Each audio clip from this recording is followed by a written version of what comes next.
Hello everyone, it's Jeff Wermuth, the Wizard of OC Realtor. Let's just jump right in. This is paperwork series. Oh my God, there's so much paperwork in a transaction. Here's an example. When you write an offer, there are 17 pages alone in the RPA, which is the Residential Purchase Agreement and Joint Escrow Instructions. That's very important. This is actually your game plan. We hand this in after it's accepted to the escrow company. Escrow is a third-party company. They overlook the buyers and the sellers through the agents.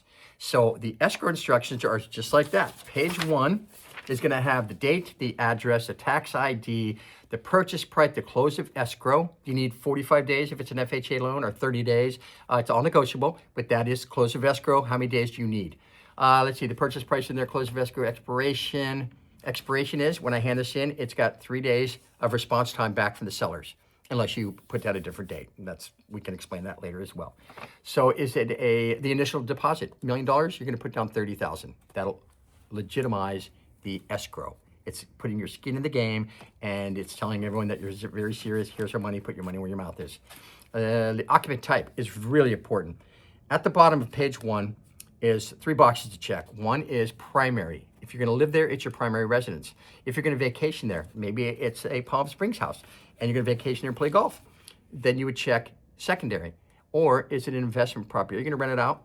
Then you have to check that you are going to be an investor on that particular property.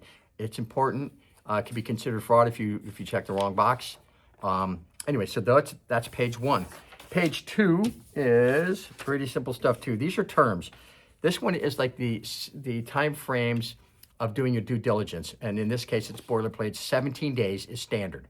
You can lessen that or increase it if you need to, but 17 days is plenty of time to do all your inspections, the HOA documents, review all the disclosures, the TDS, which is a transfer disclosure statement from the sellers, as long as all those forms will be given to us, and we have 17 days to review them and then start signing them off.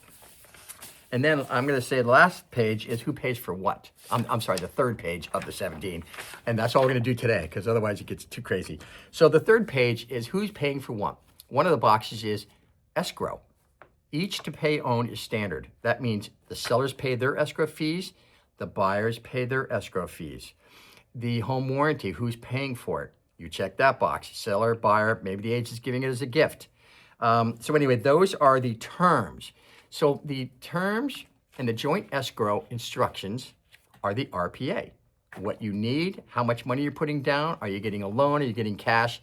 So anyway, this is the Residential Purchase Agreement. I only went over the first 3 pages. The rest are a lot of filler stuff, but it's all important. And I also added a couple of my own forms, the CSA, the CBA, and the COA.